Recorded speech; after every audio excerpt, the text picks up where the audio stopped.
You have successfully joined the webcast. Please stand by. The meeting will begin shortly.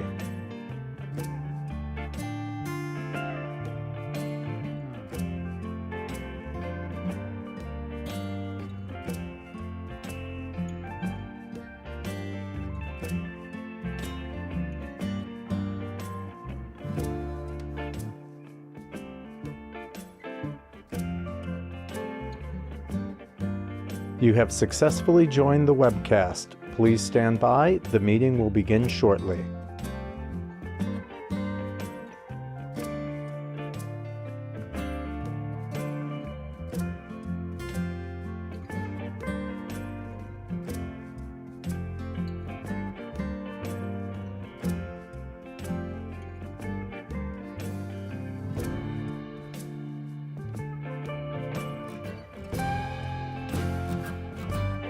You have successfully joined the webcast. Please stand by. The meeting will begin shortly.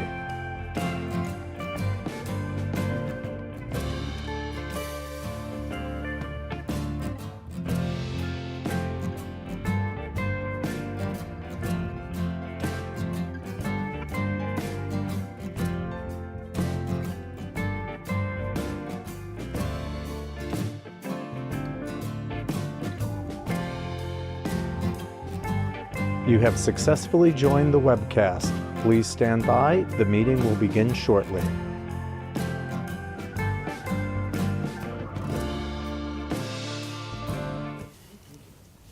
Okay, good morning. I'd like to call to order the meeting of the directors of the New York State Urban Development Corporation doing business as Empire State Development for this Thursday, October 19th, 2023.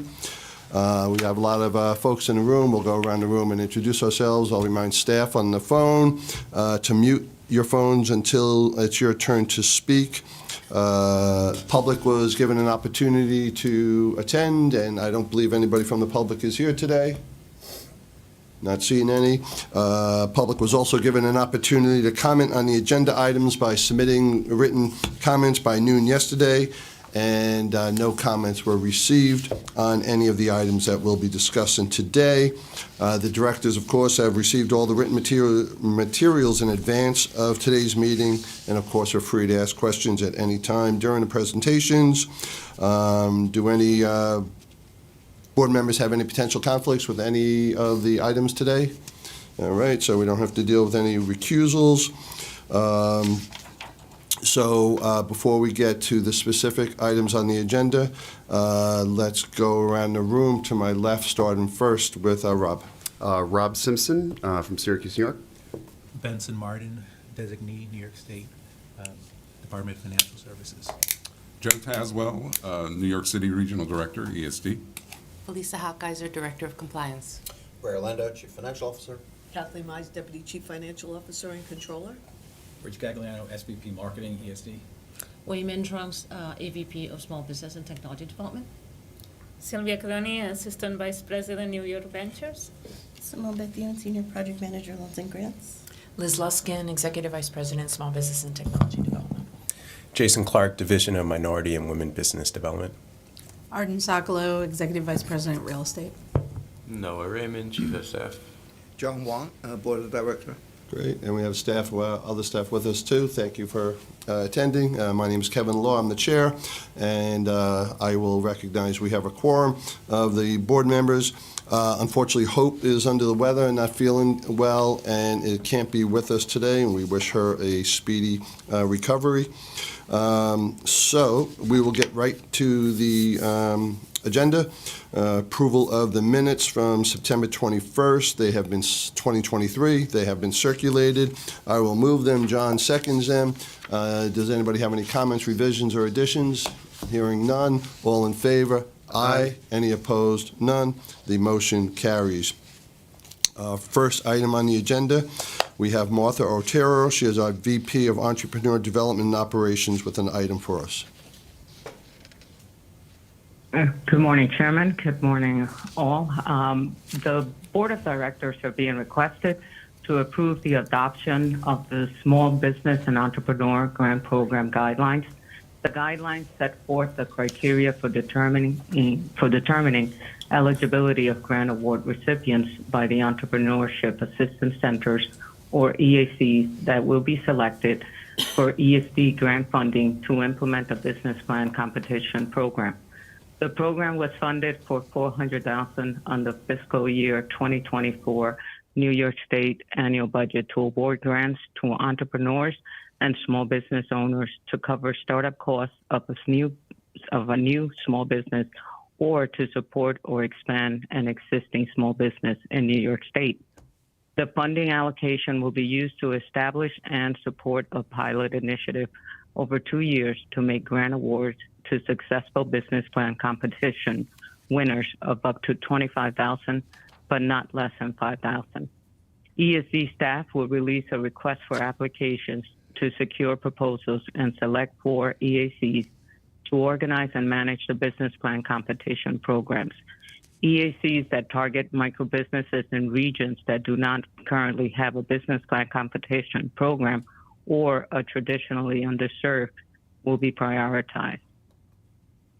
4 EACs will be selected and granted up to $100,000 to support the implementation or ongoing operation of a business plan competition program, and will be allowed to use up to 20% for administrative costs to administer it.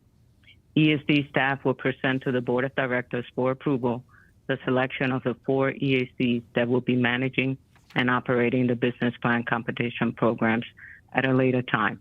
Thank you. I'm happy to answer any questions you may have. Thank you, Martha. Any board members have any questions? Hearing none, I will move it. Rob seconds it. All in favor? Aye. Aye. Any opposed? None. The motion carries. Thank you, Martha. Our next corporate action item is Wei Min Chuang, our Assistant VP of Capital Access. Good morning. Thank you, Chairman, and esteemed board members. I'd like to present the Patient Capital Loan Fund Program. The directors are requested to make findings and determinations pursuant to Section 10G of the Act to authorize the implementation and administration of Patient Capital Loan Fund, to provide authorization to make guarantees to fund the Patient Capital Loan Fund Program, and to take related actions necessary or appropriate to effectuate the foregoing. So I'd like to give a little background about the Patient Capital Loan Fund. It is established pursuant to Section 16I of the Act. The program will use $4.5 million of federally allocated SSBCI funds to create a pilot program that will leverage $10 million of private sector lending capital via 2 CDFI lenders, which is Pursuit and Ascendus. ESD will provide loan guarantees of up to 80% of approved loans, with a maximum of $4.5 million in total for the program. Each lender will be paid no more than $2.25 million in total guarantees. Of the $10 million of lending capital raised privately, $5 million will be used to provide startup term loans, and $5 million will be used to fund a patient lines of credit. Lenders would target socially and economic disadvantaged individual-owned businesses and very small businesses engaged generally in Main Street type of enterprises, principally in the retail, food service, accommodation industries throughout the 10 regions of New York State. The startup loans will be for up to $100,000, and patient lines of credit will be up for $25,000. The program will aim to serve a total of 300 businesses. Access to capital is critical to steady and very small business startups as they seek not only to sustain their operations, but to pursue opportunities through which they can experience an expansion and growth. While startups typically rely upon personal sources of funding in the initial stages of operation, many such firms, particularly steady and very small businesses, are unable to raise the capital that they need for brick-and-mortar type businesses. Further, few of these businesses are able to obtain traditional financing source of capital. Thus, the Patient Capital Loan Fund aims to bridge this gap with flexible and competitive products and terms. And with that, I'd like to answer any questions you may have about the program. Yeah, Wei Min, thank you for that. What type of businesses will likely apply for these funds? And does the word patient in the title of the program indicate that this will be primarily in the healthcare field? No, actually, the word patient means more understanding about the business needs and patient with the returns in terms of interest rate being collected as well as the principal repayment. So, for example, for the term loan program, the lenders would provide loans up to 6 years, and the first years will be interest only, and they would determine after 1 year whether there will be a need to extend such offer of interest only at competitive rates. So the loans are going to be at probably 9.9% at this point, given the prime rate at 8.5. So that's pretty competitive for a startup business that may not get financing anywhere else. And understanding the nature of business, it helps the businesses that are working with these particular type of lenders to collaborate in understanding what's happening with the business and help them, like with the cash flow as well as preparation for future growth. And what sector will these businesses be in? All sectors, or is it going to be in the technology field, or No. life sciences, or? Great questions. Actually, this program was initiated with the idea that a lot of the brick and mortar Main Street businesses aren't being helped because they are not high tech, they're not high fast growth, and they're not in the healthcare or in the biotech or technology sector. Mom and pop shops, regular Main Street like pizzerias, regular stores, coffee shop, or even service businesses that you will see regularly that are not the target of the high growth investors. Got it. Very good. Great. Anybody else have any questions? Sounds like a great program. Thank you. I will move it. Benson seconds it. Any questions, comments? All in favor? Aye. Any opposed? None. The motion carries. Thank you. you. Okay, we have a treat. We got our guy, Joe Taswell, here, a great New York City regional director, but he's also now in the spotlight as he provides us with an overview of what's happening with the New York City region. So, Joe, the floor is yours. Thank you, Chairman.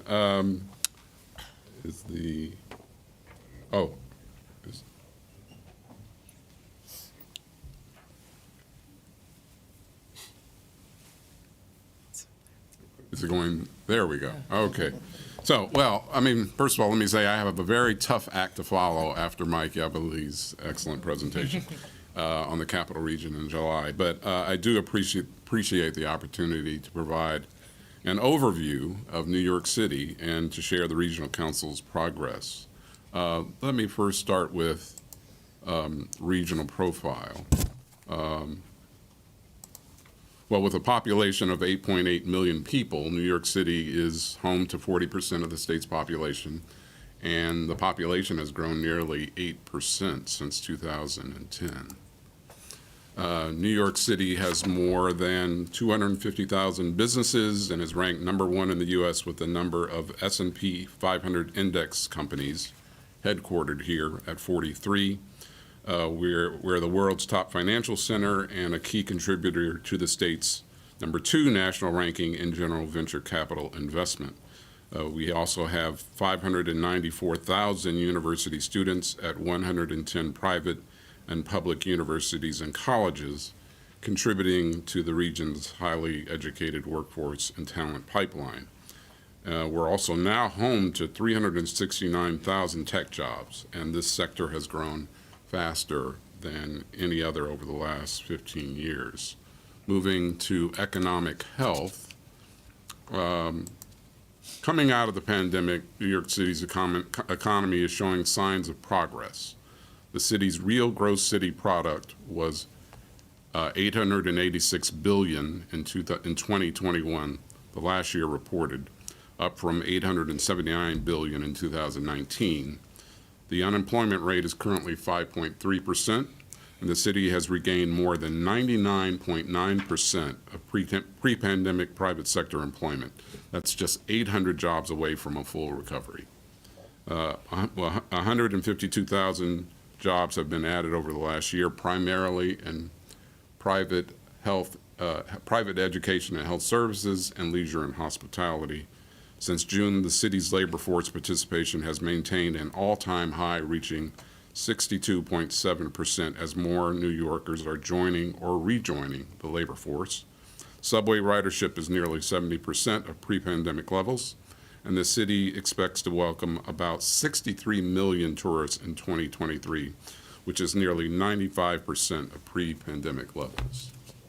All good. I'm impressed with every stat you've shared so far. In addition, the governor has made a number of important infrastructure announcements over the last 2 years that will contribute to the city's long-term economic health, including the opening of Terminals B and C at LaGuardia Airport, the start of construction on JFK's Terminal 6, the Federal Highway Administration's completion of the environmental review of congestion pricing, a key step in the implementation of that program, and the Biden-Harris administration recently announced that it was advancing the Gateway Hudson River Tunnel project, officially beginning the engineering phase of that $17 billion project.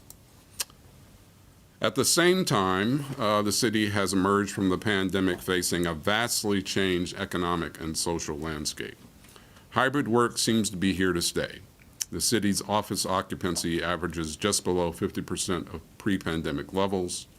This is impacting the commercial office vacancy rate, which is nearly 18% in Manhattan, and may eventually impact commercial office building values. In addition, competition is rising both domestically and globally to New York City's dominance as a financial center. The city is also facing an affordability crisis and housing shortfall. In response to these trends coming out of the pandemic, in May of last year, the governor and mayor convened a blue ribbon panel of experts, which included select regional council members from New York City, Long Island, and the Mid-Hudson regional councils, to focus on reviving New York City's business districts, especially those that have been slower to recover in the wake of the pandemic, like Midtown and Lower Manhattan, as well as focusing on a wide range of interconnected challenges, from transportation and housing to childcare and economic mobility. Last December, the governor and mayor released the new New York Action Plan, which includes 40 recommendations around reimagining commercial districts as vibrant 24/7 destinations, making it easier for New Yorkers to get to work, and generating inclusive, future-focused growth. The REDC in New York City will, like the other councils, be updating their strategic plan, so I expect the New York City REDC will be looking at these recommendations more closely. That provides a segue into the New York City REDC. The New York City Regional Council has focused its regional strategies and priorities on accelerating economic growth and job creation by building on the city's strengths, while at the same time ensuring that economically distressed communities and populations have opportunities to participate in the benefits of that growth. The REDC also seeks to reinforce the prominent industries and large institutions that anchor the city's economy, and foster collaboration with other regions across the state to build new industry clusters in the innovation economy. The REDC has a 5-barrel strategy based on 5 key pillars: improving quality of life, creating a pro-growth, pro-jobs environment, investing in the future, fostering innovation and interregional cooperation, and implementing an opportunity agenda, which this strategy focuses on the need for workforce development to close the skills gap and create opportunities for upward mobility. Moving on to projects, over 12 rounds, the New York City Regional Council has been awarded over $535 million in grants and tax credits to assist 980 projects that will leverage more than $7.8 billion in total investment, creating and retaining over 51,000 permanent jobs. And I'd like to highlight the New York City's strategy of investing in distressed communities. Almost a third of these projects are located in federal opportunity zone census tracts. I'd like to close by highlighting 2 recent projects that address 2 of the governor's priorities: promoting affordable housing and combating climate change. In the first, Greenpoint Manufacturing and Design Center, a nonprofit industrial developer, is partnering with the Bridge and Mega Development to redevelop at a cost of $118 million a former industrial complex in the Brownsville area of Brooklyn. The development will include affordable and supportive housing with 174 units, as well as a multi-tenanted center for small-scale manufacturers, artisanal trades, custom wood and metal workers, and garment workers. This facility will help leverage the larger development and will provide new jobs for residents. ESD is providing a $1.6 million grant for the $11.8 million manufacturing facility. And in the next project, last April, after a 2-year competitive RFP process, it was announced that New York Climate Exchange, a cross-sector consortium led by Stony Brook, had been chosen to create a state-of-the-art climate research, education, and jobs hub on Governor's Island. At full build, this Center for Climate Solutions will create 7,000 permanent jobs and nearly $1 billion in economic impact for New York City. As a complement to this effort, the Trust for Governor's Island is partnering with a development team to create an accelerator hub to be called Buttermilk Labs to support the growth of startup businesses, nonprofit organizations, and entrepreneurs involved in sustainability, renewable energy, and mitigating the risk of climate change. ESD is providing a $2.5 million grant to Buttermilk Labs for a $20 million adaptive reuse of a historic waterfront building that once served as the former school for children and soldiers and later Coast Guardsmen. This building will house offices, co-working space, labs, convening space, and a public cafe. The project will create 150 new jobs. This is a great example of interregional cooperation involving multiple regions. Finally, I'd like to acknowledge my team in the New York City Regional Office. Andrew Fletcher, who's Senior Deputy Director, Alexander Rodriguez, who's Senior Project Manager, Reeves Hart, Project Manager, and Ingrid Nathan, Executive Assistant. And that concludes my presentation. Thank you. Great job, Joe. And it seems like all the other regions, you do all this work with a very small team. Yeah, and so very impressive. I have a couple of questions to start. So many of you know I also chair Stony Brook University. Have for the last 14 years, and the council there, and we were so excited to win the New York State Climate Exchange Award at Governor's Island. In fact, I was at the Governor's Island Foundation Gala Tuesday night here in the city. I'm just curious, other than the REDC grant, will ESD have any other role with what's happening there? Because I know we are at Stony Brook very, we're putting together the planning foundation. There's going to be several different components of it. And so I'm just wondering, is somebody here from ESD working with somebody at Stony Brook, or if you need any introductions there, I could help you with that. I would love to have an introduction to someone at Stony Brook. That would be great. I mean, we've been working closely with the Trust for Governor's Island on this project, but then we're also supporting other renovation of existing buildings there. So yes, please. Good. So please, offline, I could introduce absolutely, you to the main please. point Thank people you. there because we're excited about it. Second question.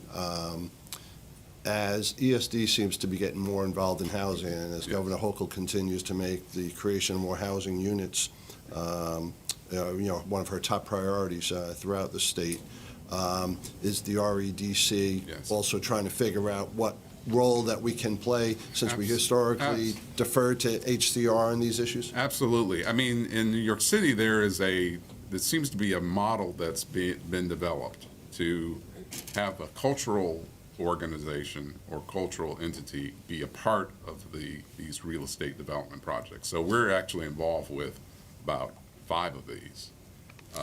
One is actually got an event today in the Bronx, Bronx Point, which we're supporting the Universal Hip Hop Museum. But others include National Black Theater, which is partnering with L&M Development.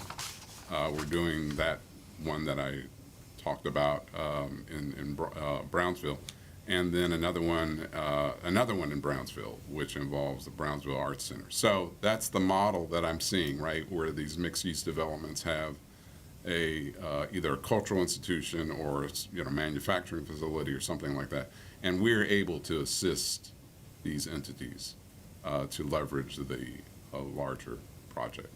Oh, great, great. Last question for you. When I was co-chairing the Long Island REDC, it seems easier. We had only 2 counties, and so we were always sensitive, trying to make sure we were, supporting projects in both counties. In the New York City REDC with the 5 boroughs, do you try to be sensitive to that too and try to make sure that there are projects being approved in all 5 boroughs? Yes, absolutely. I mean, we make a point of doing outreach, going to the boroughs and engaging. And the borough president's offices have been, who represent the boroughs, have been very involved in, for example, the Downtown Revitalization Initiative, the New York Forward.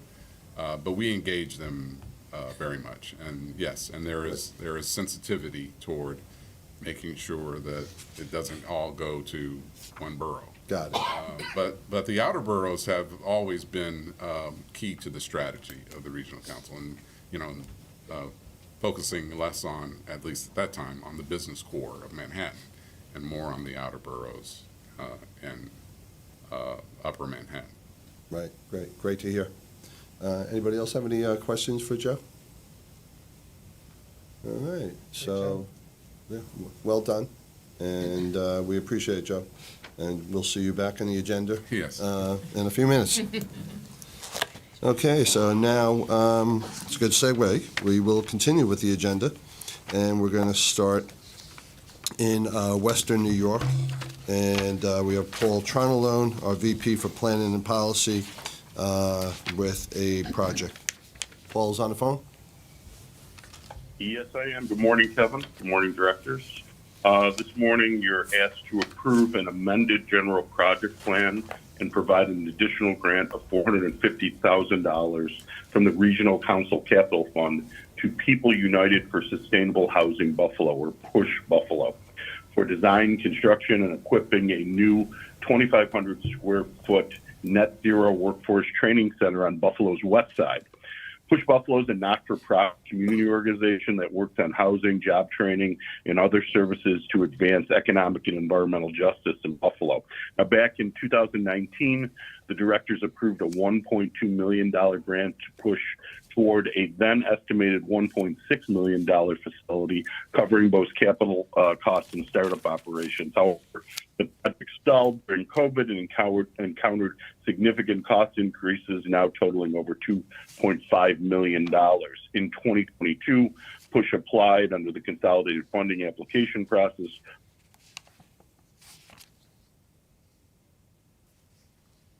together with private foundation funds secured by PUSH would now allow the project to be fully completed. It would create 2 full-time positions at the training center and expand PUSH's training capacity to 20 persons per year, improving access for BIPOC communities to careers in clean energy and sustainable construction. And with that, I'll answer any questions you have. Got it. Thanks, Paul. Any board members have questions? Hearing none, I will move it. John seconds it. All in favor? Aye. Any opposed? None. And the motion carries. Paul, is that your only item, or did we have 2 items for Buffalo? Or did one get pulled? No, that's all I have. Yeah, got it. All right. Thank you. Thank you. All right. Take care. Moving over to the Finger Lakes, we have Bridget O'Brien, our Deputy Director, REDC for the Finger Lakes region. She has 2 separate items for us that will require 2 separate votes. Morning. Thank you, Chairman and Directors. Today we are asking the Directors to approve a $7 million capital and working capital grant to Tom James Company from the Upstate Revitalization Initiative, Round 1. The grant supports Tom James Company's acquisition of Hickey Freeman Tailored Clothing, Inc. and its flagship manufacturing factory in Rochester, New York, at 1155 North Clinton Avenue. The project will provide for Tom James Company's acquisition of Hickey Freeman and its assets, renovation of the Rochester manufacturing facility, and purchase of machinery, equipment, and other working capital investments to establish and grow Tom James Company's manufacturing operations. Founded in 1966, the Tom James Company is a made-to-measure clothing manufacturer headquartered in Tennessee with factories in 8 other states. The company employs about 3,000 workers globally with retail locations in the U.S., Canada, Australia, and Europe. The company is 100% employee-owned and is one of the largest custom clothing manufacturers in the world. Tom James Company's acquisition of Hickey Freeman establishes its first facility here in New York and its 10th nationwide, while also sustaining a 111-year clothing manufacturing presence on North Clinton Avenue in Rochester's northeast quadrant, retaining 170 jobs and creating 75 new ones in one of Rochester's most economically disadvantaged neighborhoods. Thank you, and I'm happy to answer any questions.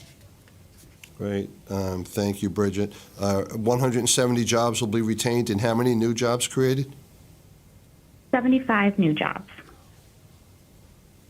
Great. Thank you. Anybody have any questions for Bridget? Hearing none, I will move it. Rob seconds it. All in favor? Aye. Any opposed? None. The motion carries. Bridget, your second item? Thank you very much. Next one is we are asking the directors to approve a $3,600,000 capital grant to the City of Rochester from Round 1 of the Upstate Revitalization Initiative. A partial grant amount of $1,400,000 was approved for this project by the directors in March of 2021 for design, engineering, and soft costs. The City of Rochester has amended the proposed project to expand the north face of the Rochester Riverside Convention Center rather than the south side, which overlooks the river, as the cost for the original project has significantly increased since they received their grant award in 2020. The amended grant supports a portion of the cost for construction, renovation, upgrades to Rochester Riverside Convention Center to expand the north face of the building to better engage Main Street and to widen the existing south terrace to improve public access to the river and prepare the terrace for future trail extensions to the Broad Street Aqueduct, which is the cornerstone of the Rock the Riverway initiative. They will also rehabilitate the existing river wall and exterior building envelope. The City of Rochester will contribute 50% of its own equity into this project with an estimated total project cost of $10 million. The total award for this grant is $5 million. And with that, I'm happy to answer any questions. Bridget, the total award of $5 million, so is that the 3.6 plus the original 1.4? That's correct. Got it. All right. Anybody have any questions? Hearing none, I will move it. Benson seconds it. All in favor? Aye. Any opposed? None. The motion carries. Thank you, Bridget. Thank you very much. Okay, let's move over to the North Country. We have Erin Hines, Deputy Director, REDC for the North Country region. Thank you, Chairman Long. Good morning. We're seeking board authorization to disperse up to $900,000 to Adirondack Historical Association to support a $5,032,051 project to repurpose 58,000 square feet to create a new art gallery exhibit in the Adirondack Experience Museum and establish the only permanent art exhibit in the Adirondacks. The exhibit will focus on the natural features of the Adirondacks that have inspired various artists. Before the establishment of this exhibit, the art was kept in storage and only displayed on occasion. This project is in Blue Mountain Lake in Hamilton County. The $900,000 grant was offered from the Regional Council Capital Fund Round 11 to renovate the new exhibit space in June 2022. This project has been completed as of June 2023. Because the grant has satisfied the disbursement requirements per the incentive proposal, ESD is recommending that the board authorize the release of funds for the project. With that, I'd be happy to answer any questions. All right. Anybody have any questions for Erin? Hearing none, I will move it. John seconds it. All in favor? Aye. Any opposed? None. The motion carries. Thank you, Erin. Okay, we'll move down to the Mohawk Valley. We have Allison Madmoon, our Regional Director for the Mohawk Valley region. Good morning, Chairman, and good morning, Directors. The Directors are being asked to approve an Upstate Revitalization Initiative URI capital grant of $3 million to be used as a portion of demolition, renovation, and construction at Cooperstown Historic Doubleday Field. In 2018, the Village of Cooperstown was awarded $3 million URI grant to support rehabilitation efforts and upgrades to Doubleday Field. Improvements to Doubleday Field include creation of an ADA-compliant pedestrian-safe island featuring the Sandlot Kid statue, renovation of 1939 grandstand, extensive bleacher and press box repairs, and construction of a third base building with ADA-compliant bathrooms, locker rooms, and office space. Prior to these renovations, youth baseball teams had nowhere to change for tournaments. These upgrades will allow the village to maximize use of this landmark facility, drawing baseball players and their families nationally to Cooperstown to play ball. The total budget for this project was $6.8 million for construction, demolition, and renovation, and ESD's participation in the project will be 44% of the project cost, or $3 million. The project is consistent with the MVREDC's strategy to enhance tourism destinations and revitalize downtowns and main streets in the Mohawk Valley. I'd be happy to answer any questions. Thank you, Allison. Love Cooperstown. So any board members have any questions? I will move it. Rob seconds it. All in favor? Aye. Any opposed? None. Thank you, Allison. Thank you. So move over to the Capital Region. And so we got Mike Yevely. So I heard Joe say that your last name the correct way. So during your presentation, I was calling you Yevoli because we used to have a town supervisor with the same spelling of your name out in Oyster Bay, and former assemblyman too, and his name was Lou Yevoli, spelled the same way. So that's why I called you Yevoli. But if the correct way is Yevoli, I apologize for last month. It is not. I think, and I've just, Senator Schumer and I got to know each other because we had this debate because he knew a Yevoli, of course, in the assembly, and they were saying my name is Yevoli. So on occasion, we'll still remember that discussion. But I think it's something happened when people moved upstate and they changed it from Yevoli to Yevoli. That's all I can say, Chair. But I answered to both. Very good. But thank you. And thank you, Joe, for the kind words and great presentation on your part as well. So today, I'm requesting the directors approve a $1.75 million, $1,750,000 Round 11 Regional Council Capital Grant to the Stack Family Center for Biopharmaceutical Education and Training for a portion of the cost associated with the renovation and fit-out of a newly acquired 154,000 square foot state-of-the-art medical and life sciences facility. The project was a Capital Region REDC priority project with a total project cost of $8.8 million. Project involves building renovations and installation of customized lab equipment to fit up multiple mammalian gene and cell labs.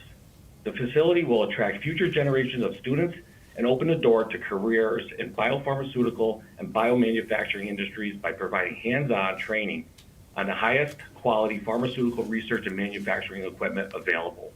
The project will also allow the College of Pharmacy to promote the commercialization of life science R&D by attracting and incubating small and growing life science companies that will in turn provide students with internships and networking opportunities. This is the first center of its kind in the United States to be created by a pharmacy and health science college, designed to be a hub where academics, researchers, and growing businesses explore solutions to some of society's most pressing life sciences issues. It will also provide opportunities for the next generation of leaders to conduct innovative research and training while gaining hands-on biomanufacturing experience in the biomed and biopharma industries. The project is located at the former Center for Medical Science in the city of Albany, which was mostly vacant following the 2011 bankruptcy of its major tenant and property manager, Ordway Research Company. The building includes more than 60,000 square feet of high-quality biosafety research labs and other notable tenants such as Health Research Inc., New York State Department of Health, National Toxicology, Albany Leadership for Charter School for Girls, and Albany Labs. The project is consistent with the Capital Region's REDC strategy to support regionally significant industries in emerging fields with growing demand for jobs, including those in life sciences and advanced technologies. Happy to answer any questions. Great. Michael, and will the companies trying to access or utilize the incubator space, will they be required to be in the life sciences field? Will they be, I don't know if they'll be required. I believe the focus will be that. Got it. No, I don't know if I heard your question correctly. Are you saying, or are they required to be in the space of life sciences if they're going to be using the labs? I mean, you said it's the first lab where it's going to focus primarily on the pharmaceutical industries, which I think is exciting, but will there be enough companies to fill up that space, and will there be other sectors represented in this incubator lab space? Yeah. So the building in and of itself is much larger than the CBAT that we're talking about here. So there is opportunities for other companies in there. There's, that the CBET is not all the 60,000 square feet of labs as well. The building in of itself is much larger than this project. So there's some very high sensitive BS4 labs there that could be used for other research. They were used for defense and other research activities in the past.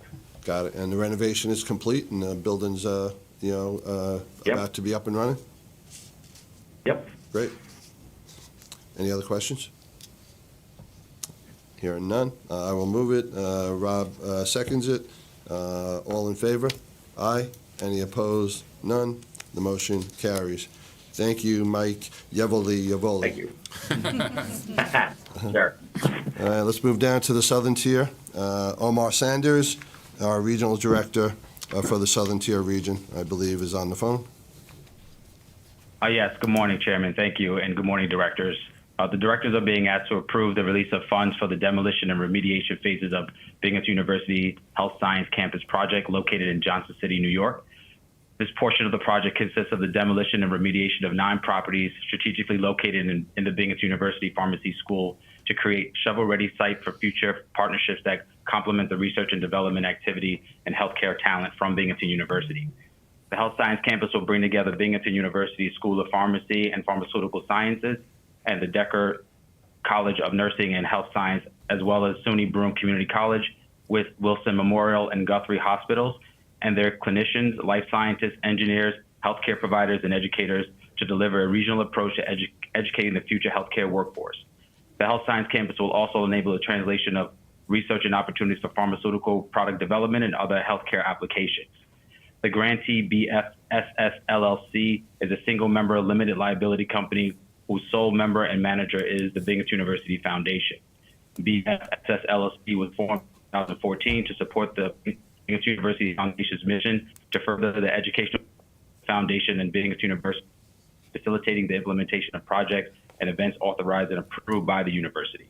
In 2017, BFSS LLC acquired strategic sites for demolition and remediation to extend the footprint around Binghamton University Pharmacy School in Johnson. A multiplier effect of investment. Omar, you're going in and out. In 1 minute.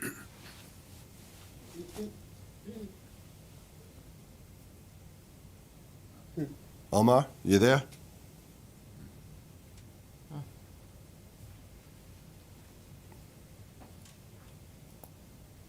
We lost him.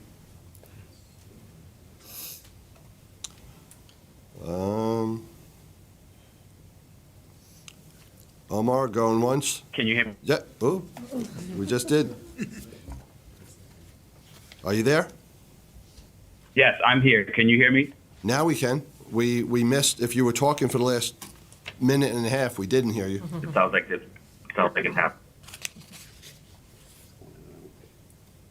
Do you want to try calling in on a different line? Or maybe just hang up and dial back in again. Omar, I'm going to ask you to, if you could hear me, to... People on the phone in the boardroom. Omar, I'm going to ask you to call back in. I'm going to skip this item. We're going to go to the next item, and then we'll try you again in a few minutes. All right. Technical difficulties on the southern tier. We'll move down to the Mid-Hudson region, and we'll circle back to Omar. After that, Eric Warren, our Senior Project Manager for the Mid-Hudson Regional Office.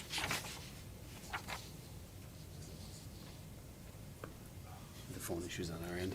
Oh, maybe. Should I try calling back in? If you can't hear me, I can try calling in again. Is this Eric or Omar? This is Omar. Oh, We got him now.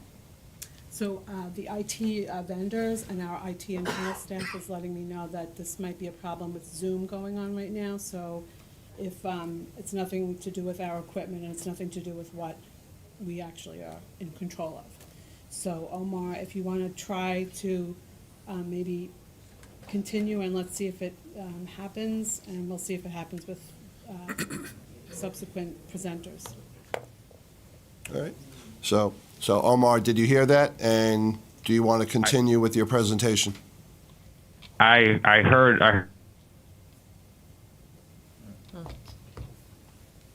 I finished my report. All right. Pause for a moment. You want to take a pause? I guess we figured this Yeah. out. Yeah. All right. We are going to just take a 2-minute break to see if we could resolve our technical difficulties. Nice audible. LeBron James. Yeah. Well, I'm a person. No, but, yeah, good. How you doing? Well, good, all good. With, my day job's going good. I'm on the verge of my first big project in Nassau County. TOD project. Yeah. What kind of project is it? It would be, resident, Here's the phone, Rob. Hello. Our company hear me, Rich? was doing industrial and commercial, but for the last 10 years, primarily focused on multifamily housing. Okay. How big of a project? Should be Wait, I've got a pen. about 700 units.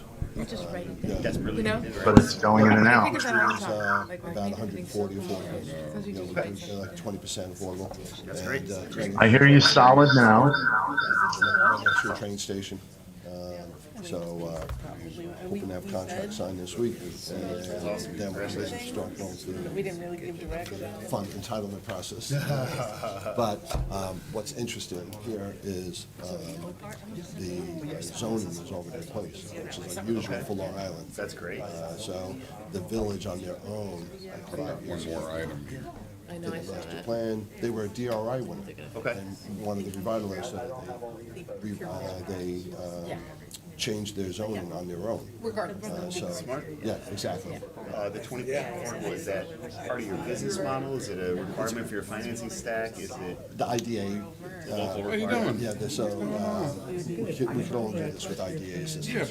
And so they'll typically require 10 to 20%. So it sort of Yeah, depends that's on what what. Syracuse now, I the heard city them IDA won't do it. How do I sound, Ron? Good. So Well, thank you. sometimes. Well, I can hear you now. Hear me? Yes, I do. Will dictate Yeah, I think so. I don't get it. It's fine. We just gotta go along with it. Yeah. I have to look So, out. When- yeah, so doing that and. I just cut, but I'm not hearing you now. On feedback. You're hearing me now, right?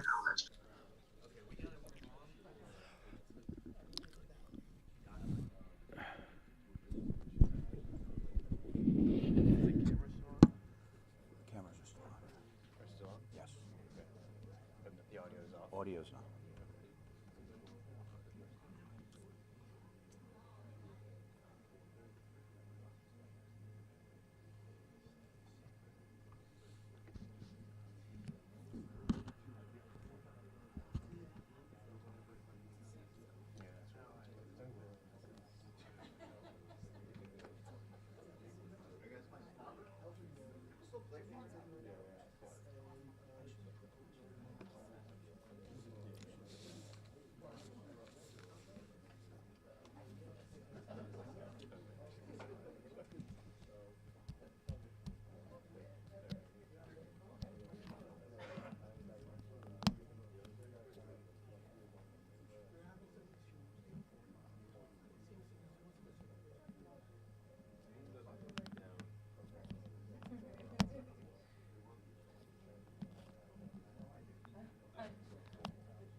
Ron, do you hear me? You hear me? Go speak, please. Well, it was never an outgoing problem. It was usually an incoming problem, Rich. 1 2 1 2. Yeah, I'm connected from an outside line, Ron, on the telephone. And you're hearing me fine. Well, yeah, as long as it keeps working. Well, let's move on and see what happens. I'm disconnecting this line. People are called in. Check, check.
Hello?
So far, we haven't backed out.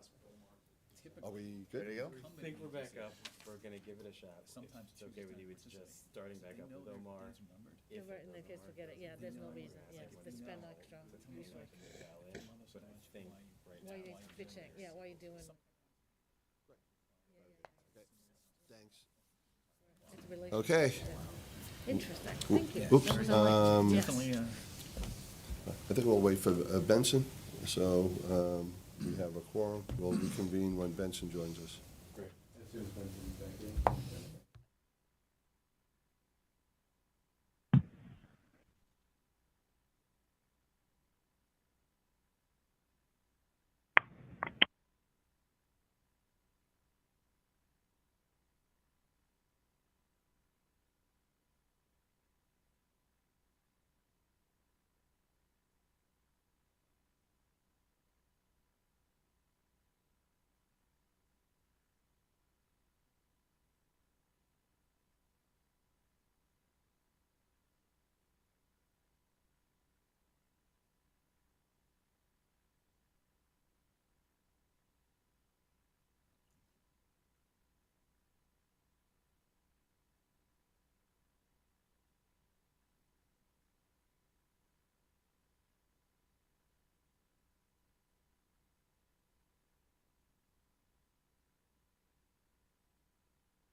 Hello, this is Omar. I'm ready to begin once Benson is back. Hopefully you can hear me. One more minute.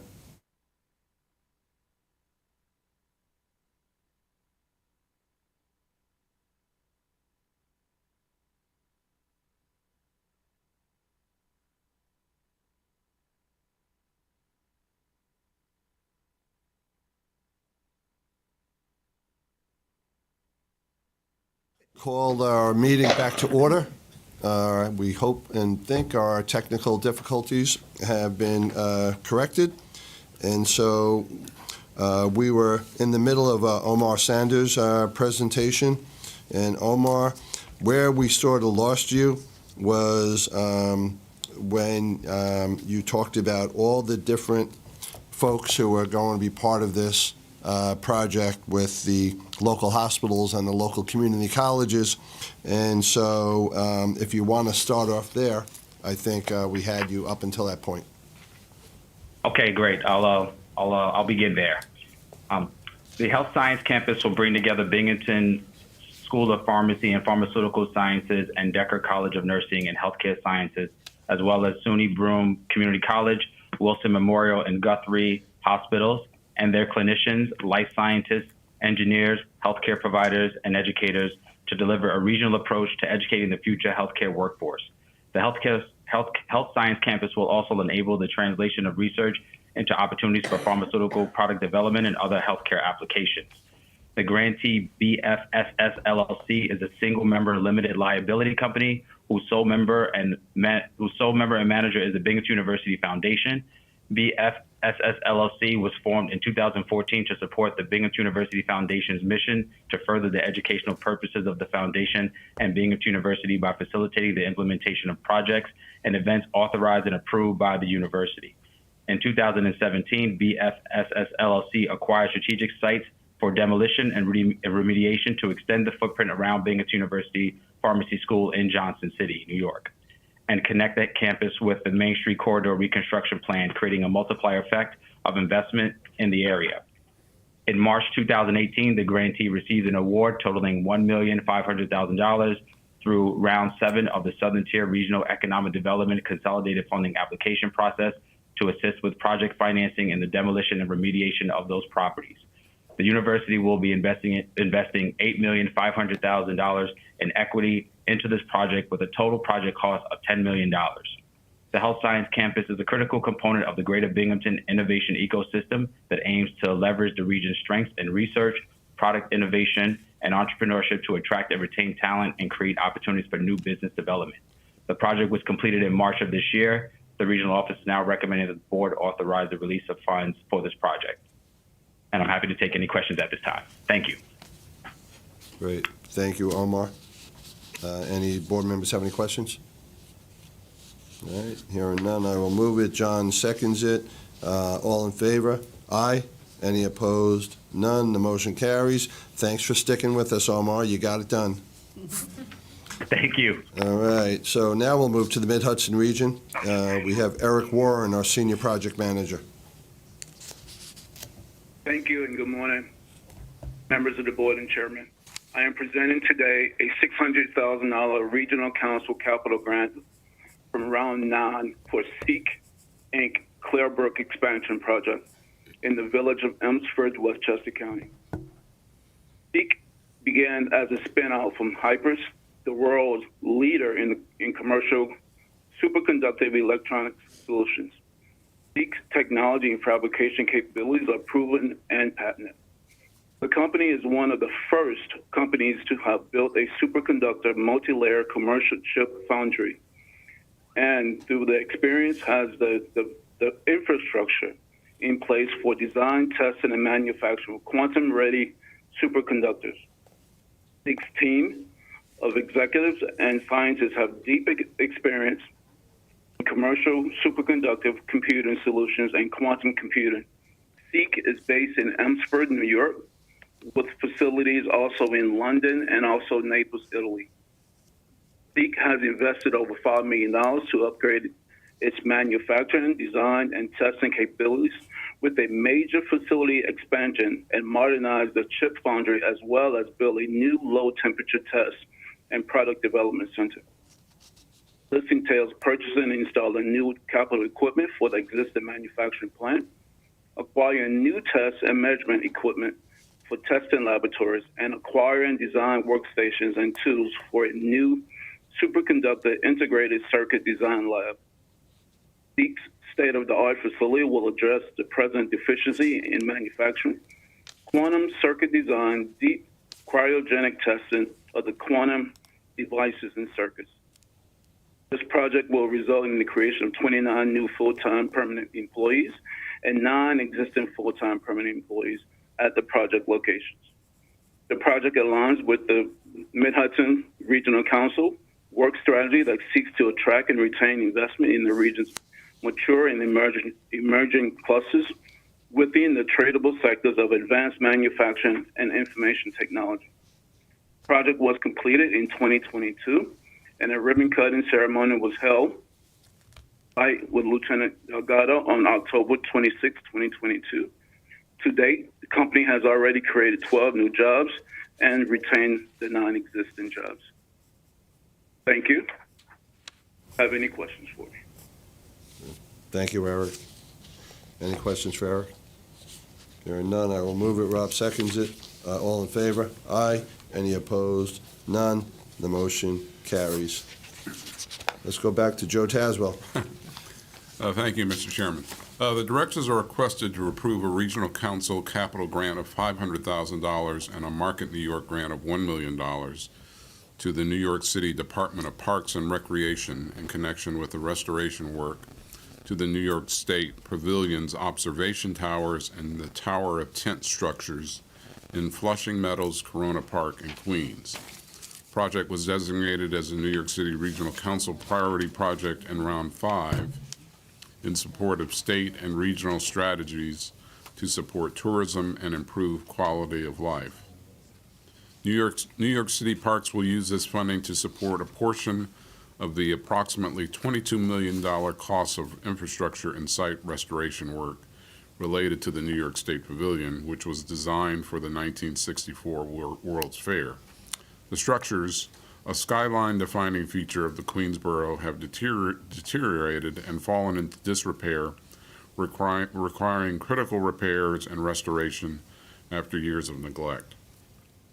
The scope of the work at the pavilion included, among other things, the replacement of suspension cables that hold deck girders, repairs to spalling concrete at the observation towers, and a full electrical upgrade. New York City Parks, in partnership with the Office of the Queensborough President, seeks to repurpose both the former pavilion theme and the structure to create a vibrant new destination for New Yorkers and tourists that will provide new community space and a center for public programs, performances, and events that celebrate the diversity of Queens and the region. In addition, architectural lights on the tower and tent will be illuminated nightly and programmed to reflect holidays and special events. The project was completed in June of this year, and the disbursement milestones have been met. Happy to answer any questions. Any questions for Joe? All right, hearing none, I will move it. Benson seconds it. All in favor? Aye. Aye. Any opposed? None.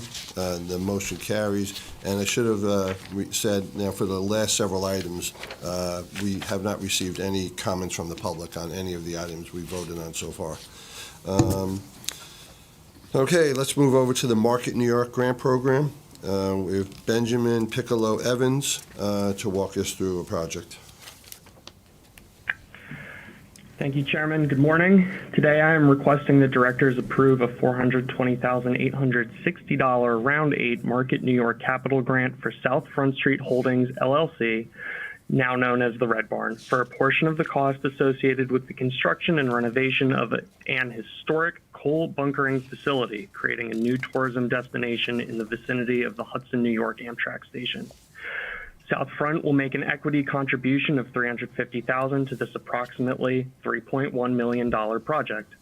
The project involves the construction and renovation of two buildings owned by South Front Street Holdings, totaling 10,000 square feet. The project's goal was to transform long underused buildings in a prime location directly across from the Amtrak station into a dynamic year-round creative hub, restaurant, and marketplace. Part of this renovation includes the addition of a solar panel roof that will drastically reduce the project's carbon footprint.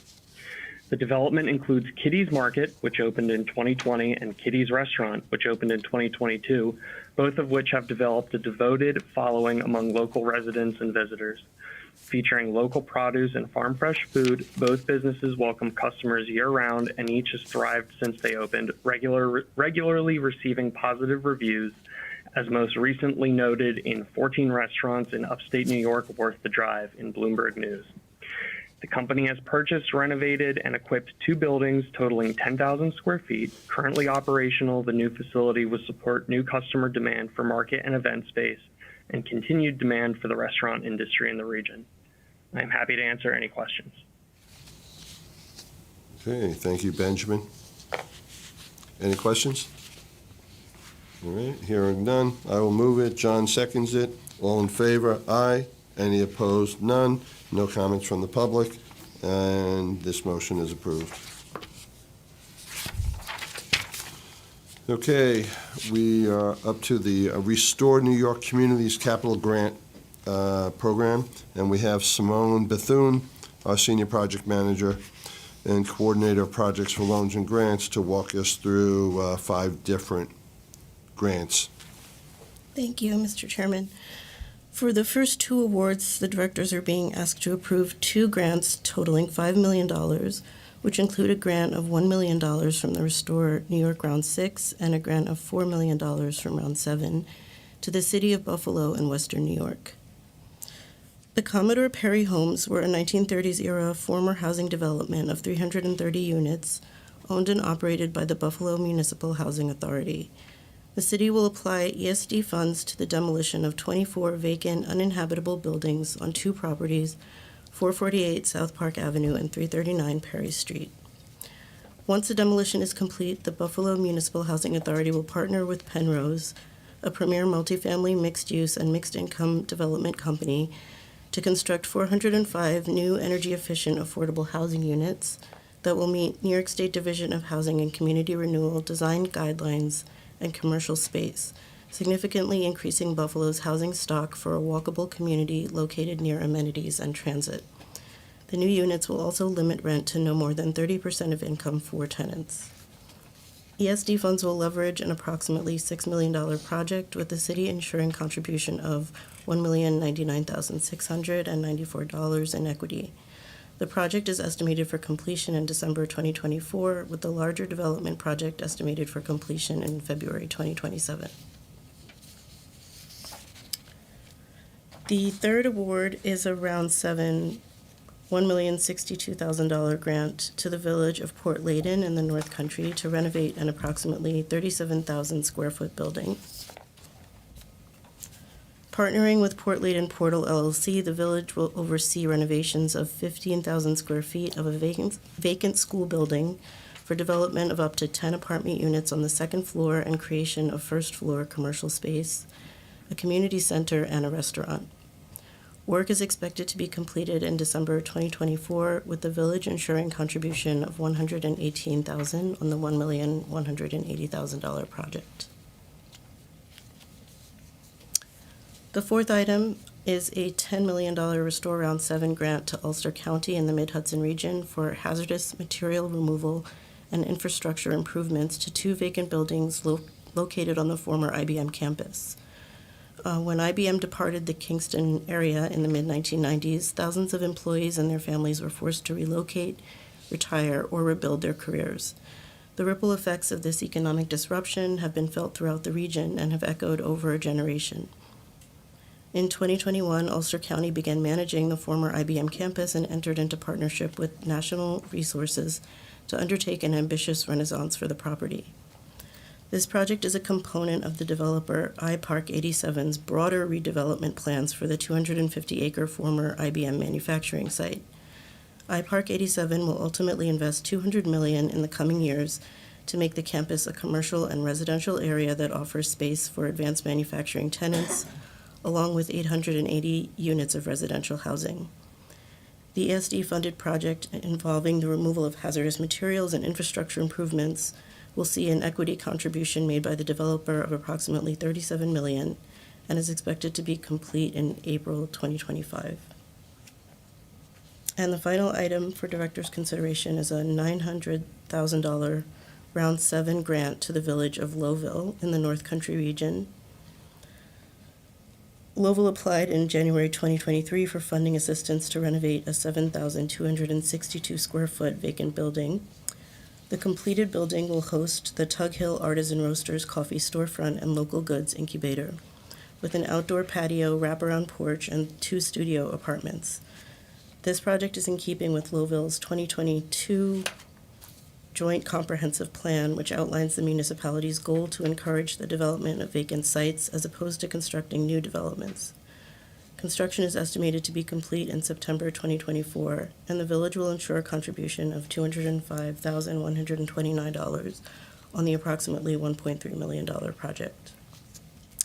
And I can take any questions. Okay. Thank you, Simone. Does anybody have any questions for any of these grants that Simone just walked us through? Hearing none, we have no comments from the public. I will move it. Rob seconds it. All in favor? Aye. Any opposed? None. And the motion for those 5 Restore New York Community Grants are approved. Simone, you now have some at the direction of projects for us, and there's again, a bunch of them, about 12, and we're going to be able to do this in one vote. You want to walk us through these? Yes. So just as a reminder, at the direction of grants, refer to those commitments listed in the New York State budget that enhance the state's communities through cultural, educational, research, and development, and civic organizations. These projects originate from the governor or the New York State Assembly or Senate, and ESD is named to administer the funding. ESD does not select the recipients of funding. The directors will be asked to approve the following 13 awards totaling $4,456,900 to be made to historic performing arts centers located throughout upstate New York in response to the economic downturn they experienced during the COVID-19 pandemic. During the pandemic, performing arts venues were forced to cease operations, eliminating all ticket revenue and reducing fundraising efforts, leaving them in dire financial straits for close to 18 months. In May 2020, these 13 downtown historic performing arts centers, from Jamestown to Poughkeepsie, came together to form Alive Downtowns, a coalition which formed at the beginning of the pandemic to raise awareness with the New York State Legislature to consider targeted COVID pandemic assistance to their industry and to think of them in the same way as other organizations that have great public benefit to the citizens of New York State. Each of these 13 venues has a 100-year history of foundational impact on their respective downtowns. Combined, they serve over 5 million people annually, including thousands of students, with aggregate budgets exceeding $100 million and economic impacts for the New York State major downtowns conservatively exceeding $350 million. In May 2023, a $4 million Alive Downtowns appropriation was provided by the New York State Assembly, and a $1 million appropriation was provided by the New York State Senate for a total of $5 million in funding assistance to reimburse general operating expenses to theaters across upstate New York. The remaining balance of the total $5,543,100 will be presented for CEO approval. Thank you.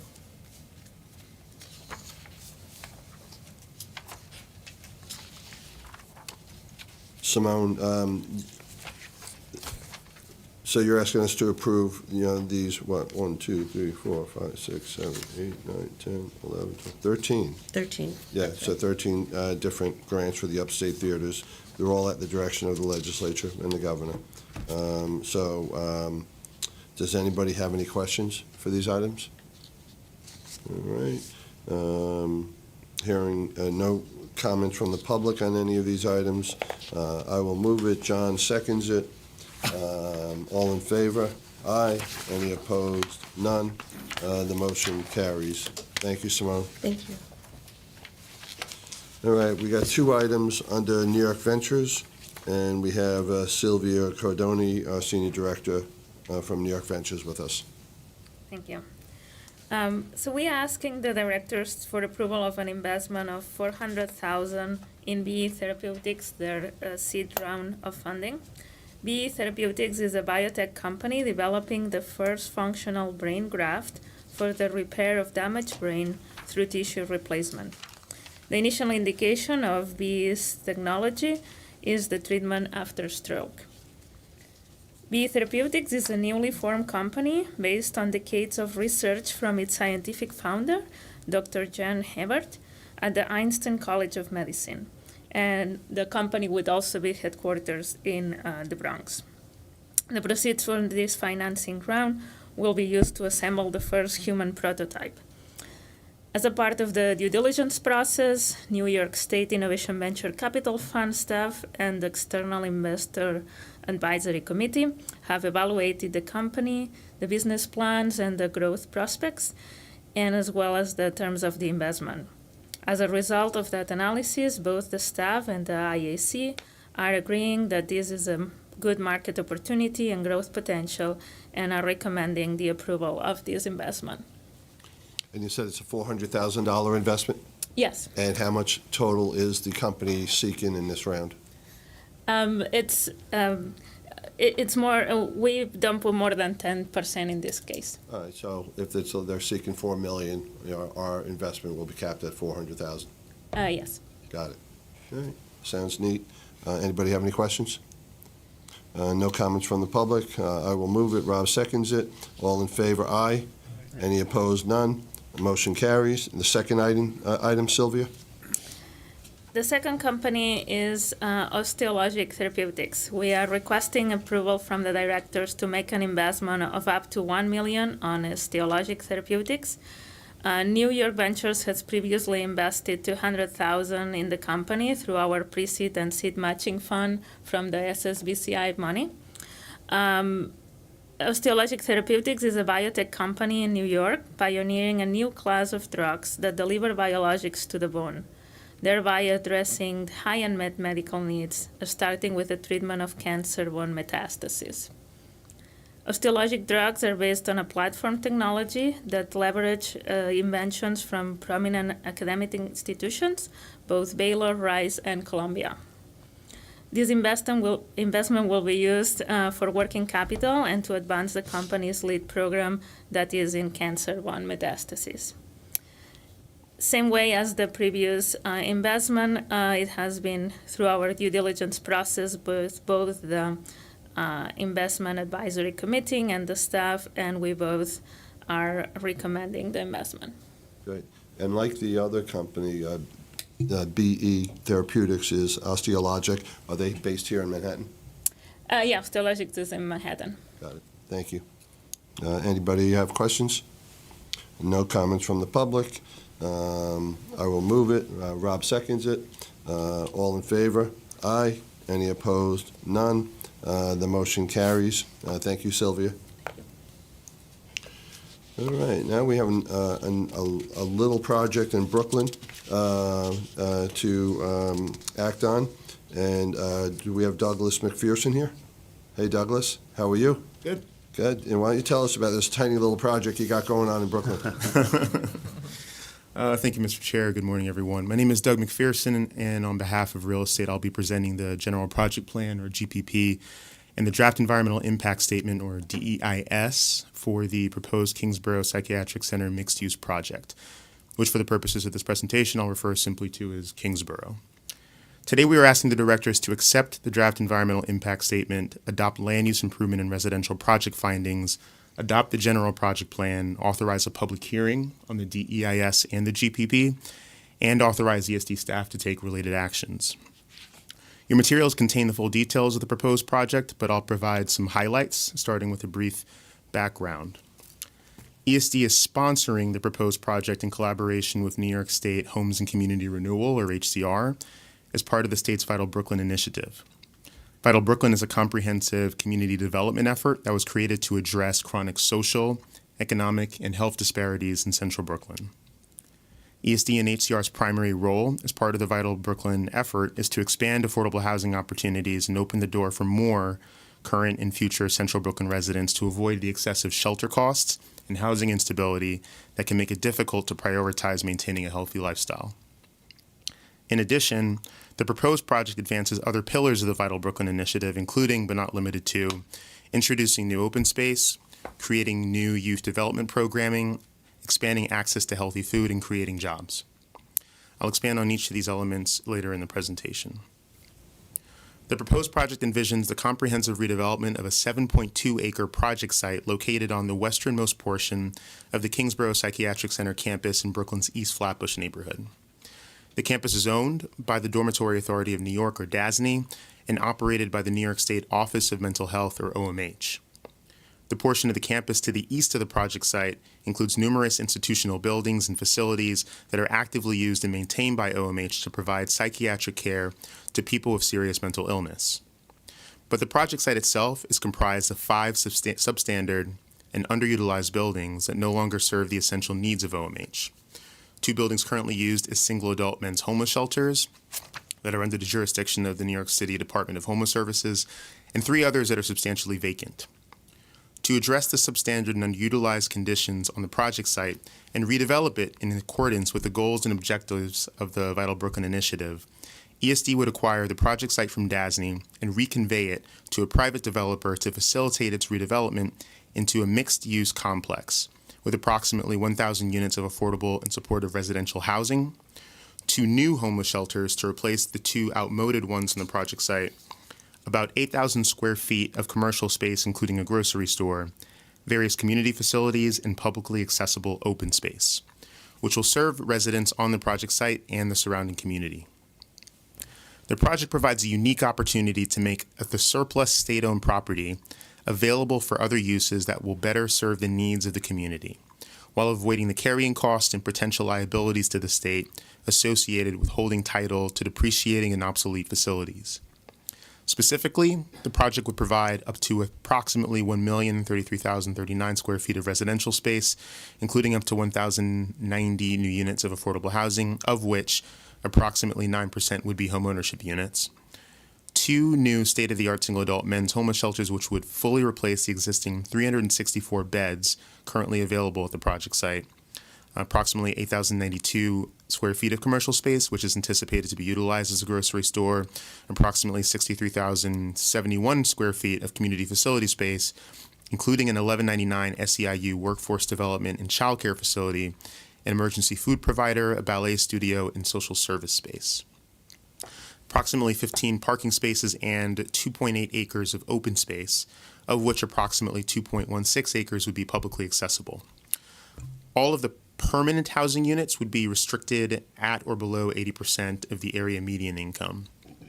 In addition to the benefits of the new affordable housing, these project components collectively further the goals of Vital Brooklyn through introducing new passive open space and low-impact active recreation opportunities, expanding food access for the neighborhood, and expanding early childhood and young adult programming, all while creating 3,700 construction jobs and approximately 389 permanent roles. In July 2021, ESD selected a conditionally designated development team for the project through a competitive request for proposals, or RFP. That development team consists of Breaking Ground, Douglaston Development, Almond Urban, the Velez Organization, and Job Development Corp. The project site is anticipated to be purchased and developed over time in up to 3 phases in accordance with the GPP. Construction is also expected to occur in 3 phases, with the first phase beginning next year and the third phase anticipated to be completed and fully occupied in 2031. In order to effectuate the project, ESD will override local zoning to allow for the development of more affordable housing than would be permissible under current zoning, and to allow other components that are consistent with the project's goals. ESD is creating design guidelines for the project to be applied in lieu of zoning. The New York City Department of City Planning has been reviewing and providing comments to ESD during ESD's drafting of the design guidelines document. ESD has also kept a running tally of City Planning's comments and has provided DCP with a tracker showing how their design guidelines feedback has been incorporated so far. On environmental review, a DEIS was prepared by consultants STV Incorporated, which has been reviewed by ESD staff and outside environmental counsel. STV also prepared a conditions report that documents current substandard conditions on the project site. This report is needed to support blight findings that ESD must make under the Urban Development Corporation Act for land use improvement projects such as this one. The DEIS draft design guidelines and conditions report were provided to the directors in advance of this meeting. Since a draft of the DEIS was circulated to the directors for advance review, STV has made some minor non-substantive edits and corrections that are incorporated into the final version of the DEIS that we will post on ESD's Kingsborough project website for public review after this meeting.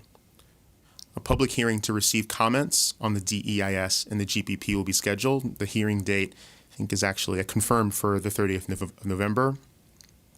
After the completion of the DEIS and GPP review processes, a final EIS would be prepared, and the directors will be asked to make secret findings and to affirm the GPP with any modifications to the current version that may be recommended by ESD staff.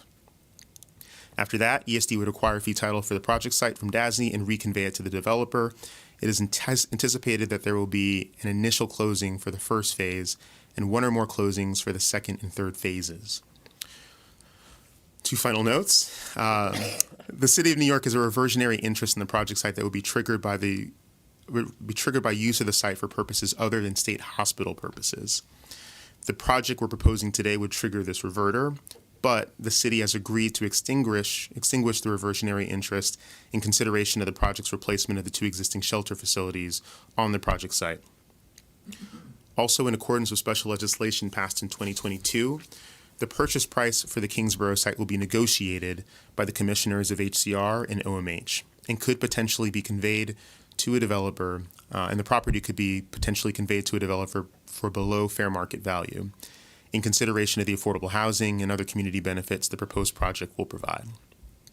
Sale proceeds may be used to retire a small amount of outstanding bond debt, and the remaining proceeds would be deposited into the Mental Health Reinvestment Fund. So I'm done with the presentation, but I'd be remiss to speak this long without acknowledging the hundreds of hours that have been put in by other members of the team, Tony Szymanczyk, Aram Kadri, Doma Palma, Angel Santana, Beth Carliner have their fingerprints on all 1,000 units of housing and then some, and I owe them a big thanks. Great. Well, first of all, great job, Douglas. Very thorough, as was the 4-inch thick DEIS. So, couple of questions for you, and I don't know if fair for you or Arden, because I'm more on the legal side. Are you an attorney as well? No. No. Tony's here. Who's here? Tony. Our attorney. Very. So I just want to make sure we get it right. So, DASNY owns the hospital grounds now. Yeah. OMH operates the facility. they're going to convey title to ESD, and we're going to hold title until it's reconveyed to a developer. Yeah. Is that developer already selected Yes. by the other entities or by ESD? But ESD via an RFP process. It was an RFP process, right. And then you said multiple phases, and which means multiple closings. So if, say, after the first phase, ESD will just convey a portion of the property for that first phase, and will ESD then continue to hold title until it reconveys the properties for phases 2 and 3?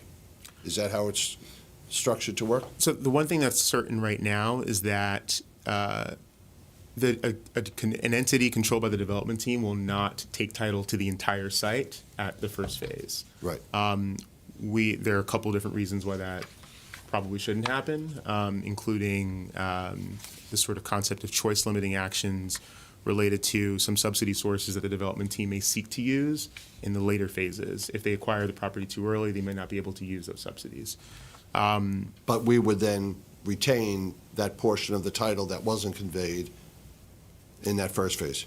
Well, there's two different potential structures. One, ESD would acquire and reconvey property in 2 or 3 chunks as the phases of housing close. That's option 1. And then option 2 would be ESD may acquire fee title to the entire property, convey the first phase to the development team immediately, and may hold the balance of it for a period of time. We're still having conversations with DASNY about which structure would be the most workable. And then there's considerations for us as well if we were to hold title to the property for a period of time. But that's still being worked out. Got it. And I presume the developer will have insurance and indemnify ESD for any issues. We're sort of helping to facilitate this project. We are not the developer. Yeah. But by holding its title, so to the extent anything happens, and things always happen on construction sites, ESD will be covered. Yes. The developer would be required to hold, a liability policy in connection with any construction activities. They would also need to be, they would also have to secure environmental indemnification and insurance vis-a-vis ESD, so that the state would not be liable for any environmental issues associated with the property and any work the development team will do. And when you mentioned that the city has agreed to waive the reversionary interest that they had if it stopped being used as a psych hospital, that, to me, that implies that we have worked with the city and the community, and the city is on board with this. The borough president, who we were talking about before, is behind this project as well, as is the local community. We haven't had conversations with the borough president about this particular project. Our conversations with the city have mostly been with the Department of Homeless Services, who is sponsoring the who operates the existing shelters and are sponsoring the new shelters as part of the site. And what they have asked from us in return for extinguishing the reverter is, 1, to include shelters as part of our new program, 2, to include those shelters as part of the first phase, and 3, to allow for the continuing operations of the existing shelters until the new shelters are placed in service. Right. So that is the agreement that we have in place with the. So there'll be a one-to-one sort of match of any prior shelter bed or unit will be replaced by a new one. They'll be replaced by new ones, but they'll be like for like in terms of the number of beds, but the new facilities are substantially superior to the existing ones. The existing shelter buildings were built during the New Deal for the purpose of housing staff at the mental hospital. They're not well designed for the purpose of sheltering single adult men on a temporary basis, and we've tried our best to retain the best providers that we could find for operating single adult men's shelter to design and carry out construction of the new facilities. Right. No, to me it sounds like another good role for ESD, just like what the governor and the mayor announced a couple of months ago in Gowanus, where ESD will be playing a role to help facilitate the construction of a more market rate project. This and ESD will now play a role where there'll be this project that'll be 100% affordable. Yeah. So it's neat to see us getting involved to address one of the bigger challenges facing us, not just in the city, but throughout the state. So thanks for that. Again, very thorough report and great answers. Any board members have any other questions for Doug? All right. So hearing none, I will move it. Rob seconds it. All in favor? Aye. There are no questions from the public. And again, once you guys conduct your additional public meetings and there's a final environmental impact statement, you'll come back before the board and we'll have to approve the FEIS. Yeah, we'll likely be back to the board 2 times before the end of this entitlement process. One to approve the FEIS, and then a second time in the kind of days or weeks following to adopt SECRA and UDC Act findings and affirm the general project plan and any modifications that might be necessary. Well, we look forward to having you back to present those additional reports to us. Thank you. Okay, so that adoption of the findings statement has been approved. Let's see. Down to our last item on the agenda, which is the administrative actions presented in summary format. And I believe we have Doug Janice on the phone. Yes, and he has a bunch of items. Yes. Good morning, directors. As a reminder, in order to help streamline our board meetings, we previously implemented an oral summary presentation process in connection with the administrative action section of the agenda. So you receive a full set of written descriptive materials for each of these items in your board materials, as you have for this meeting. But rather than having individual oral presentations made on each, I will provide a brief summary of the items. At the conclusion of the summary, we can entertain any questions or comments the directors may have. So the 8 items submitted for your consideration today, and for which you have received written materials, are summarized as follows. Item 6A is relative to authorization to make statutory payments pursuant to the Electric Generation Facility Cessation Mitigation Program. And today the board is being asked to approve 2 payments pursuant to this program.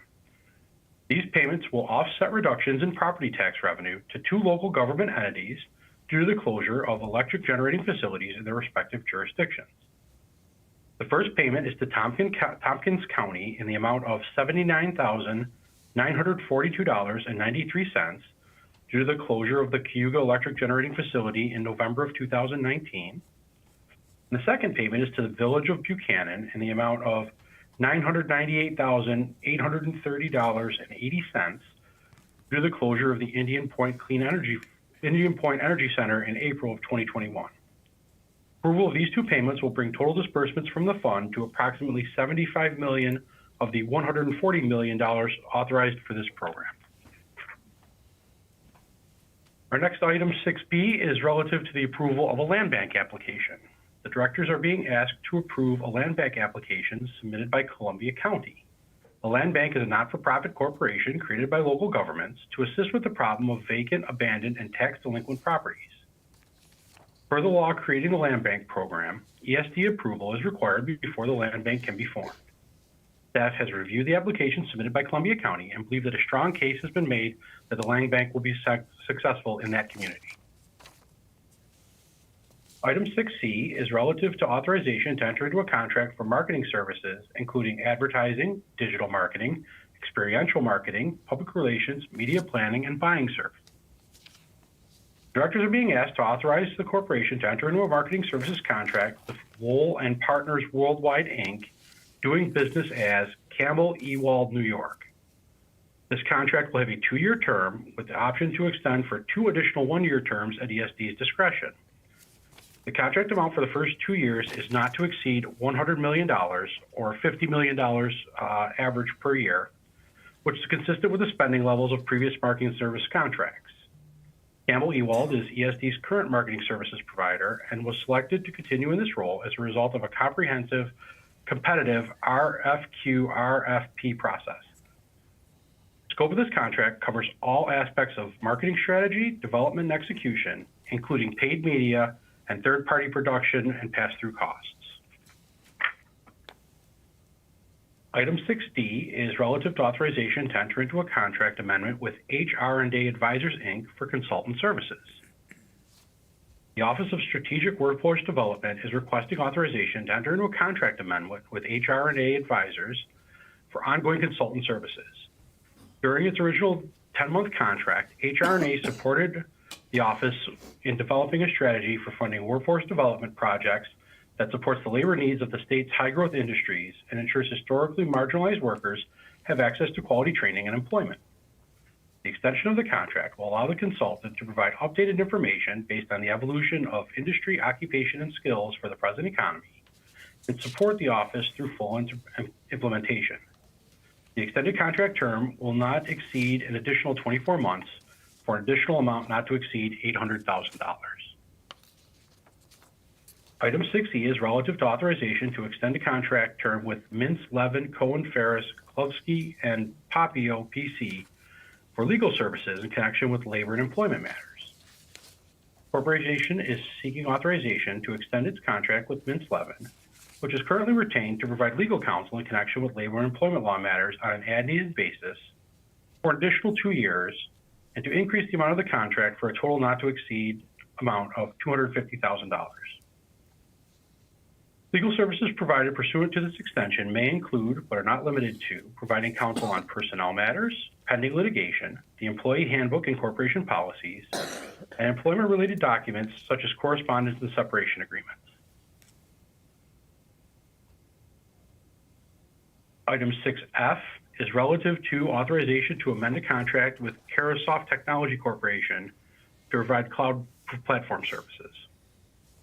Directors are being asked to approve an amendment to Carahsoft's current contract in an amount of $203,219.57 for a total overall contract amount of $842,178.12. This vendor will continue to provide a cloud platform for building, delivering, and optimizing websites to enable faster Drupal development. The term of this contract will also be extended through November of 2024. Item 6G is relative to authorization to enter an agreement for enhancements and modifications for the Microsoft Dynamics system.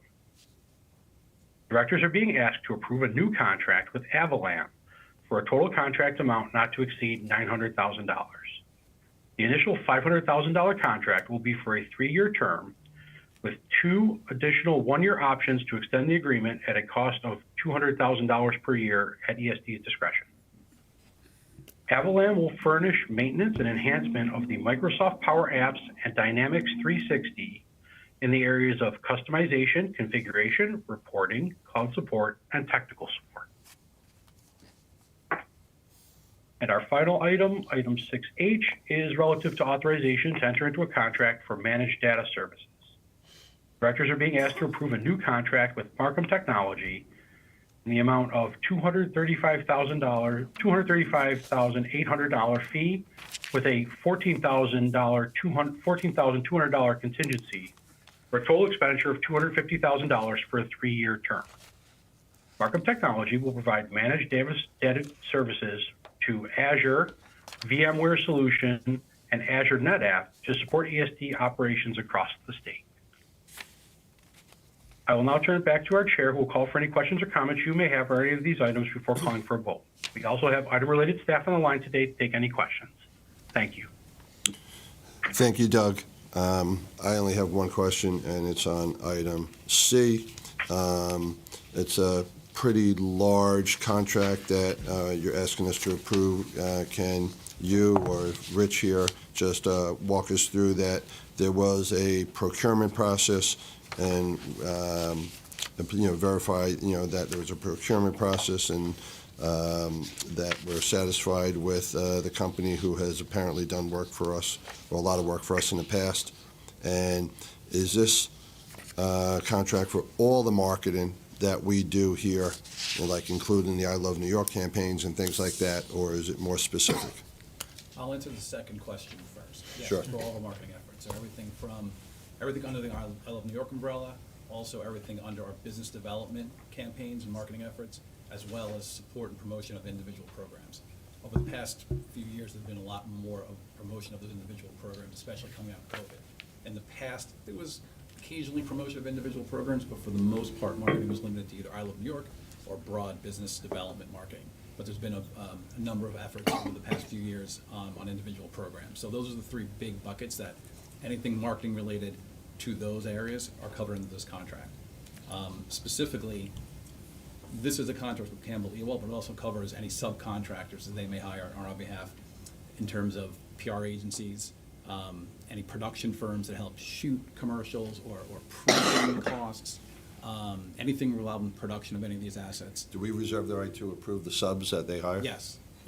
And they do triple bids. You know, we have the ability to veto or provide suggestions, but we see specific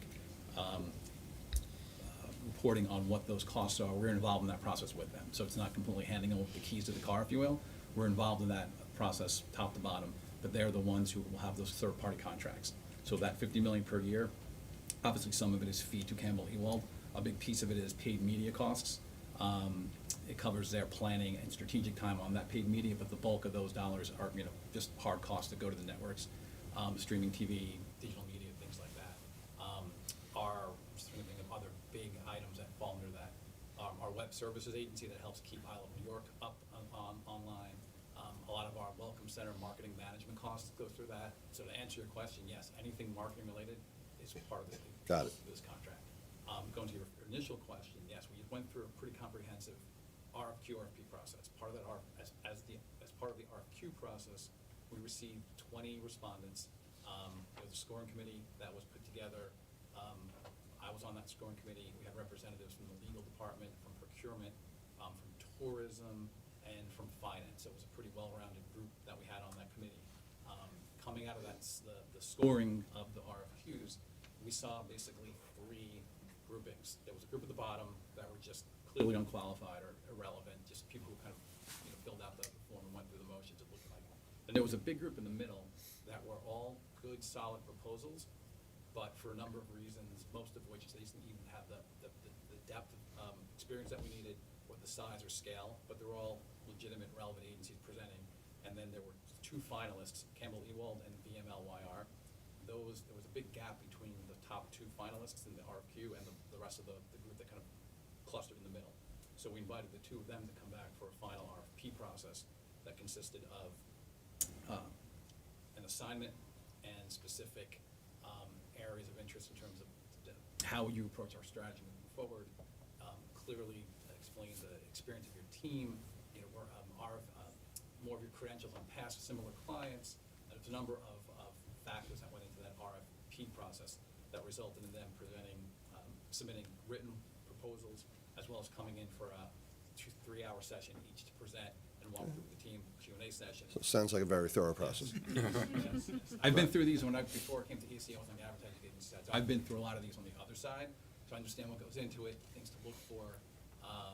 New business on agency side is very, they invest resources too. So a lot of agencies make specific decisions as to which pieces of new business they really go kind of. Good.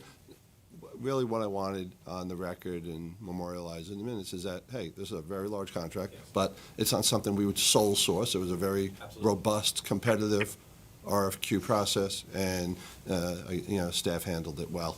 And this is your recommendation to us, and so that's fine. That's all I needed.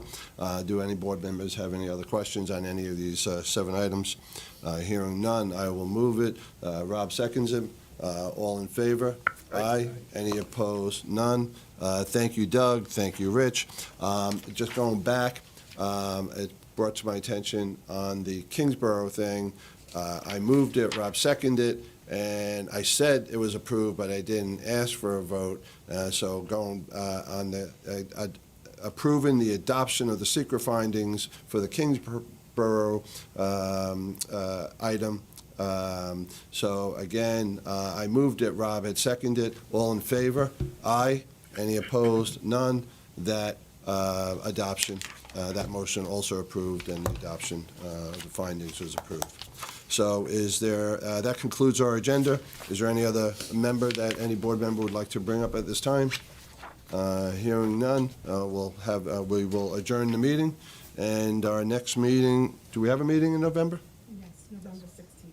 We do. Okay, so we will see you on November 16th here in New York City. Thank you all. Thank you to staff for a good job. Thanks, everybody. Not even technical difficulties can stop us.